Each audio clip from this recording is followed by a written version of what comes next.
Shalom Bapak Ibu, Saudara-saudari yang terkasih dalam Kristus Yesus. Di kesempatan kali ini saya akan membawakan sebuah renungan bagi kita. Kiranya renungan ini dapat bermanfaat dan menjadi bekal baru dalam hidup kita untuk menjalani kehidupan kita. Sebelum kita mendengarkan firman Tuhan, kita tetap lebih dahulu untuk berdoa, meminta bimbingan kepada Tuhan. Kita bersatu dalam doa. Allah Bapa yang baik, yang bertata tinggi dalam kerajaan surga, semoga kami bersyukur ya Tuhan buat berkat-Mu yang senantiasa masih kami rasakan hingga saat ini. Tuhan, sebentar kami akan mendengarkan firman-Mu, kiranya Kau memberkati hati dan pikiran kami supaya kami dapat mengerti apa yang akan disampaikan oleh hamba-Mu. Kami juga berdoa buat hamba-Mu ya Tuhan, kiranya Kau yang memberkati hamba-Mu ini supaya apa yang akan disampaikan oleh hamba-Mu dapat berbuah bagi orang-orang banyak. Dalam Kristus Yesus kami berdoa dan mengucap syukur kepada-Mu. Amin. Bapak Ibu yang terkasih dalam Kristus Yesus, firman Tuhan yang menyapa kita pada kesempatan kali ini terambil dari surat Paulus kepada jemaatnya di Filipi, yaitu Filipi 2 ayatnya yang pertama sampai ayatnya yang kelima. Saya akan membacakan untuk kita semua dari ayat yang pertama hingga sampai ayat yang kelima. Beginilah firman Tuhan. Dengan judul perikop, nasihat supaya bersatu dan merendahkan diri seperti Kristus. Jadi karena dalam Kristus ada nasihat, ada penghiburan kasih, ada persekutuan roh, ada kasih mesra dan belas kasihan. Karena itu, sempurnakanlah sukacitaku dengan ini, hendaklah kamu sehati sepikir dalam satu kasih, satu jiwa, satu tujuan, dengan tidak mencari kepentingan sendiri atau pujian-pujian yang sia-sia. Sebaliknya, hendaklah dengan rendah hati yang lain seorang menganggap yang lain lebih utama daripada dirinya sendiri, dan janganlah tiap-tiap orang hanya memperhatikan kepentingannya sendiri, tetapi kepentingan orang lain juga. Hendaklah kamu dalam hidupmu bersama menaruh pikiran dan perasaan yang terdapat juga dalam Kristus Yesus. Demikianlah firman Tuhan. Bapak Ibu saudara-saudari yang terkasih dalam Kristus Yesus, tema kita pada hari ini yaitu bersatu dalam kasih Kristus. Bapak Ibu saudara-saudari terkasih dalam Kristus Yesus, dalam Filipi 2 ayat yang pertama sampai ayat yang kelima ini, Rasul Paulus mengeluarkan seruan untuk jemaat yang di Filipi pada ada empat poin yang disampaikan oleh Rasul Paulus di sini dalam ayat yang pertama. Yang pertama, pada bagian pertama Paulus mengajukan penegasan kepada jemaat yang dipilih pada saat itu, ialah dalam kehidupan jemaat disuruh untuk adanya nasihat. Nah, Bapak Ibu saudara-saudari, kita perlu mengetahui apa sih kata utama dari kata nasihat ini. Kata nasihat, jika kita lihat dari bahasa Yunani, terdapat artian yaitu paraklesis, yang berarti penghiburan, nasihat, dan dorongan. Nah, Bapak Ibu saudara-saudara yang terkasih dalam Kristus Yesus, dari pengertian ini, kata nasihat ini yang tertera dalam ayat ini bukanlah sekedar nasihat biasa, melainkan nasihat ini adalah yang dapat mendorong dan memotivasi seseorang untuk supaya semakin bersemangat dalam mengikuti Tuhan Yesus Kristus.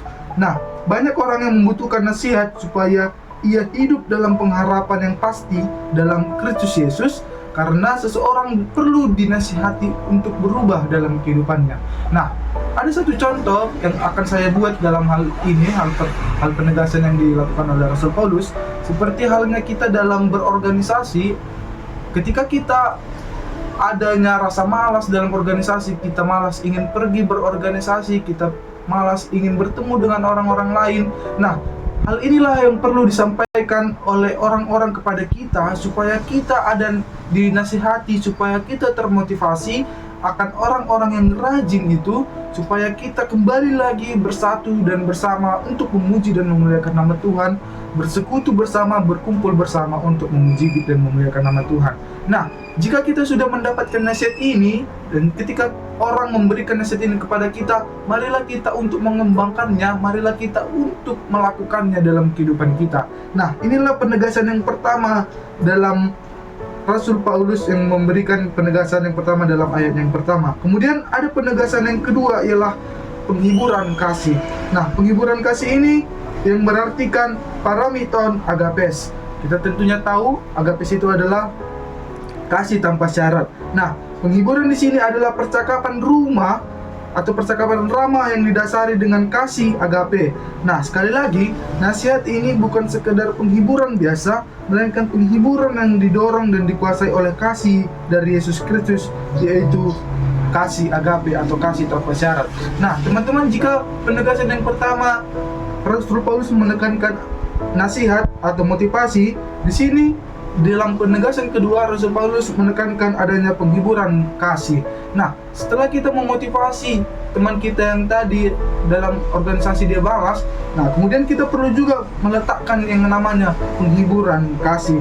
Nah, tadi sudah dijelaskan di tegasan Paulus, dikatakan bahwasannya nasihat ini bukan sekedar penghiburan biasa, melainkan penghiburan yang didorong dan dikuasai oleh kasih dari Yesus Kristus itu sendiri.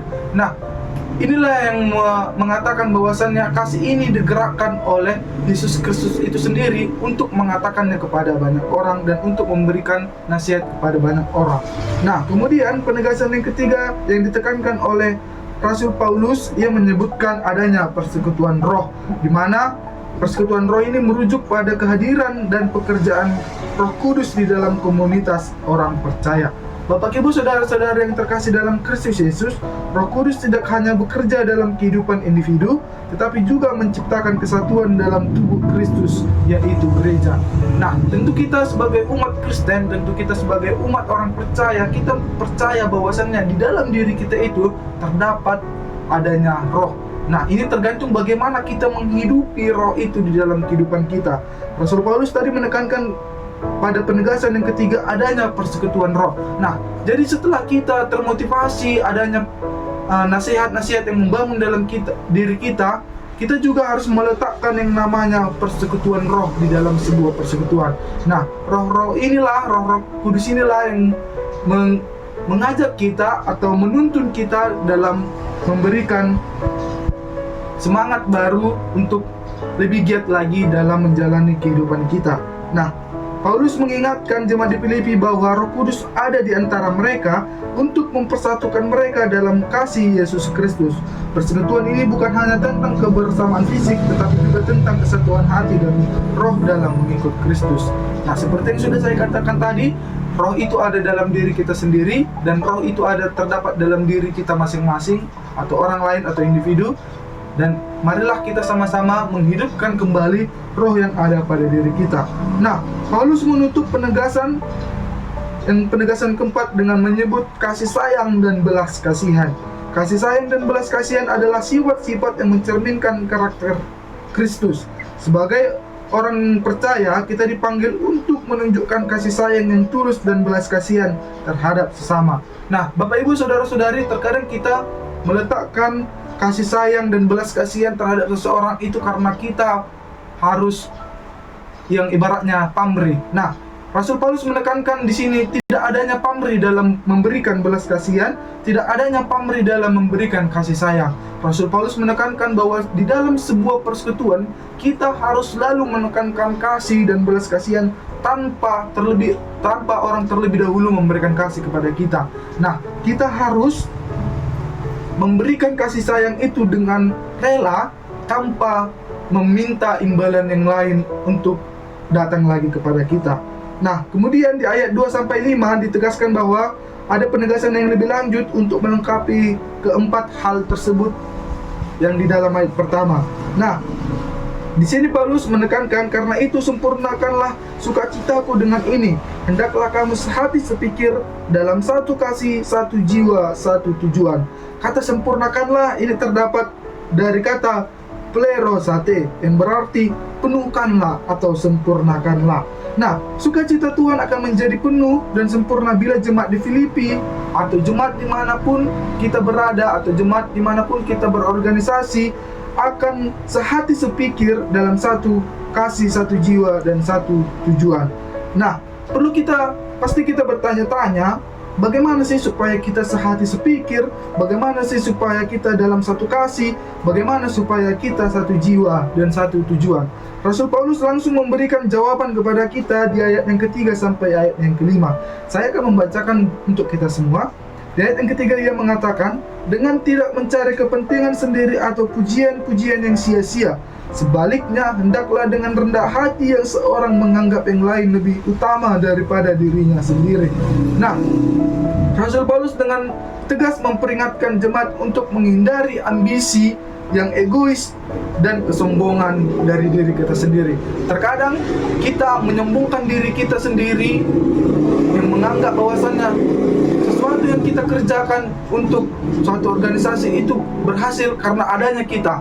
Itu berhasil karena adanya upaya dari diri kita sendiri untuk melakukan sesuatu yang baik. Nah, Rasul Paulus menekankan bahwasannya hendaklah dengan rendah hati yang seorang menganggap yang lain lebih utama daripada dirinya sendiri. Rasul Paulus menekankan bahwasannya tidak adanya perlu kesombongan dalam diri kita untuk menganggap bahwasannya kita itu lebih penting daripada orang lain. Tetapi Rasul Paulus menekankan yang namanya kerendahan hati atau mencari kepentingan sendiri. Nah, kemudian di dalam kehidupan Kristen, ambisi egois dan kesombongan adalah racun yang merusak hubungan dan kesatuan. Kristus datang untuk merendahkan hati kita, karena itu jangan sampai ada di antara kita, yaitu adalah roh kesombongan di antara kita. Nah, Rasul Paulus menekankan pentingnya meninggalkan sikap-sikap ini dan menggantikannya dengan kerendahan hati. Kerendahan hati dalam konteks ini berarti menganggap orang lain itu lebih penting dibandingkan daripada diri kita sendiri. Ini bukan berarti merendahkan diri kita sendiri, tetapi kita menempatkan kebutuhan dan kepentingan orang lain di atas kepentingan pribadi kita. Ini berarti kita harus memperhatikan kebutuhan, perasaan, dan keadaan sesama kita, dan bukan hanya fokus pada diri kita sendiri. Tetapi Rasul Paulus mengajarkan bahwa Yesus Kristus itu hadir untuk kita, untuk mengasihi sama seperti diri kita sendiri. Nah, apa yang dapat disimpulkan dari penegasan Rasul Paulus di dalam Filipi 2 ayat yang pertama sampai ayat yang kelima adalah semua bagi setiap orang percaya untuk hidup dalam kesatuan, kerendahan hati, dan kepedulian terhadap sesama. Paulus mengingatkan kita bahwa hidup Kristen bukan hanya tentang apa yang kita percayai, tetapi juga tentang bagaimana kita menjalani kehidupan kita sehari-hari. Hidup Kristen yang sejati juga adalah hidup yang mencerminkan kasih, kerendahan hati, dan pelayanan Kristus.